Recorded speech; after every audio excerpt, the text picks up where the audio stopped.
Journalists got access this week to a damaged and dangerous facility they often report on but rarely visit. The operators of Fukushima Daiichi allowed the media to tour the nuclear plant.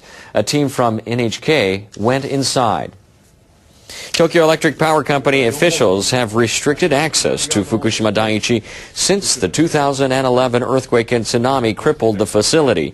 4 reactors were damaged. 3 of them suffered meltdowns.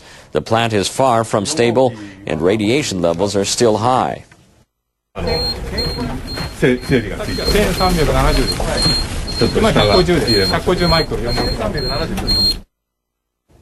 NHK World's chief correspondent Akira Hombo was one of the journalists who entered the site. Akira, you weren't wearing a protective suit. Weren't they necessary? The site has been cleaned up to keep the contaminated particles in the air to a minimum. We wore masks, gloves, and shoe coverings as a safety precaution. We entered through the main gate and visited the control center. The radiation level climbed from 3.5 microsieverts per hour to 30. The highest reading was on the ocean side of the building that houses the number 3 reactor. It was over 1,300. Radiation levels remain high. We only stayed there for an hour. By comparison, for example, the background radiation level in New York is between 0.05 and 0.25. So it's quite high. Now, ultimately, the utility will have to dismantle the reactors. What kind of work is going on now at the plant? At this point, the most important task remains to cool down the melted fuel inside the damaged units. The fuel could be as hot as a 1 megawatt heater.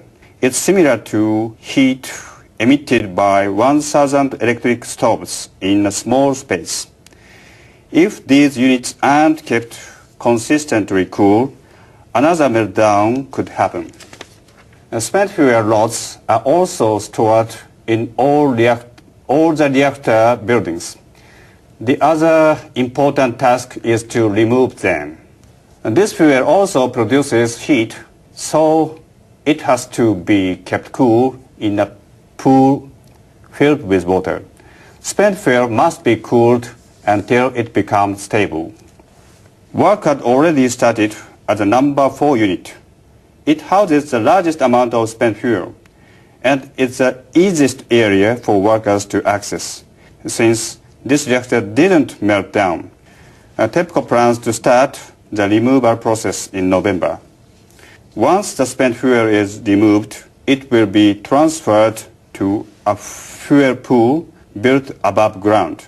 But the pool is not big enough to store all the spent fuel.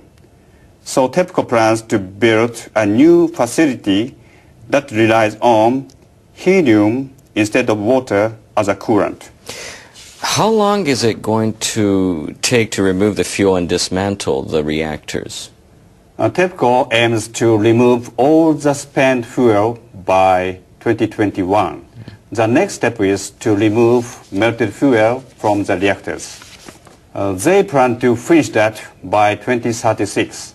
The entire procedure will take until 2051. That is 40 years after the accident. What are the major obstacles? Let me highlight the 3 major issues that must be addressed. The first is to develop robots that can operate under high levels of radiation. The second is to make sure there are enough workers with sufficient skills to complete the job. The third is to dispose of the radioactive materials, including contaminated water, debris, and fuel. Beyond that, I think it's also important to consider the decommissioning process as a valuable experience. We must share what we learn from this process with the international community. It's going to be a long journey. We need to keep a close eye on the work to make sure the right steps are taken and that information is shared. I'll keep you updated. All of the work that had been done with robots to try and sort out Chernobyl showed that it's impossible to use robots, because the problem is that the electronic systems that robots work on cannot sustain, they cannot function when the radiation fields get too high, because when radiation impinges on a substance, on any material, what it does is it creates electrons. That's why it's called ionizing radiation. It's absorbed by the material, and it ionizes the material, which means that it kicks electrons out of the material. Now the problem is that robots work on electrons. Your computer works on electrons. All of these chips, all the electronic chips that people use all work on electrons. I mean, you can't have a system where the electrons are just randomly being kicked out all over the place, because ultimately the whole thing gets scrambled. And that's what they found in Chernobyl. And they tried everything. They tried the Germans had some very fancy robots, and then they tried robots from somewhere else, and they built their own robots, and none of the robots worked. They worked up to the point where they got into the high radiation fields, and then they just went mad, went around in circles, and sort of fell off the side. That's why in the end in Chernobyl they had to send men in. They called them bio-robots, and they just called up 20,000 men from the reserve army lists, and they put roofing lead around them and sent them in to pick up this stuff by their bare hands and throw it over the side. And of course they all died. Workers have begun removing debris from an area in northeastern Japan that's been off limits for more than a year. They're cleaning up wreckage from the 2011 earthquake and tsunami. The debris remained untouched because of radioactive contamination from the Fukushima Daiichi plant. Government officials had designated some coastal areas in the city of Minami-Soma as being inside a 20-kilometer no-entry zone around the nuclear plant. They lifted an entry ban last April in some areas, but it took 10 months for authorities to obtain residents' approval to create a temporary storage site for the debris. Workers have now begun sorting more than 20,000 cubic meters of wreckage into burnable and non-burnable substances. Crews will take the burnable debris to the temporary storage site where it will be incinerated. Fuck that shit! I'm really glad that they are finally starting to clear the debris.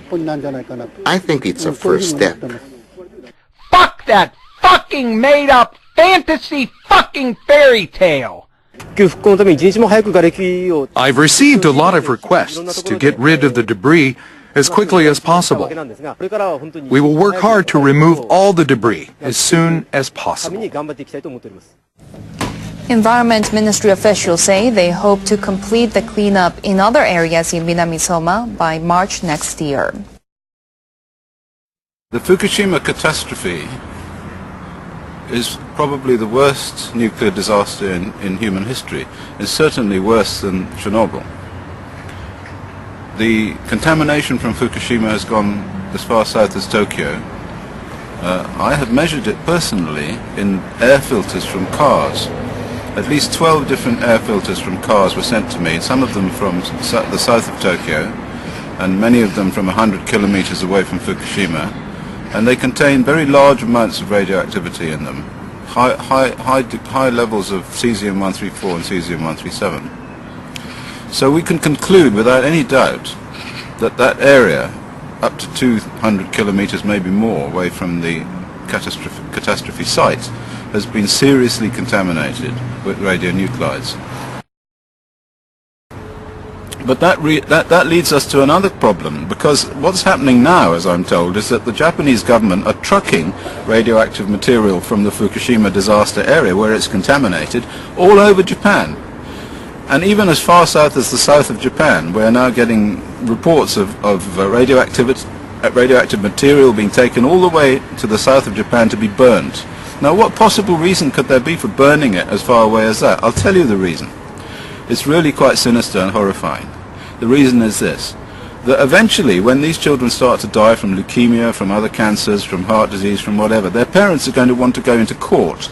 They're going to want to sue the Japanese government, and they're going to want to have to say, in order to do that, these children were contaminated, and that's why they've got high levels of cancer. But of course, the only way that they can say that they've got high levels of cancer is to have a control group in an area that's not contaminated. For example, the south of Japan. So I believe that the project to take this material and burn it all over Japan is to destroy all of Japan, is to increase the cancer rate in the whole of Japan so that there will be no control group to which you can compare these children in the Fukushima area. So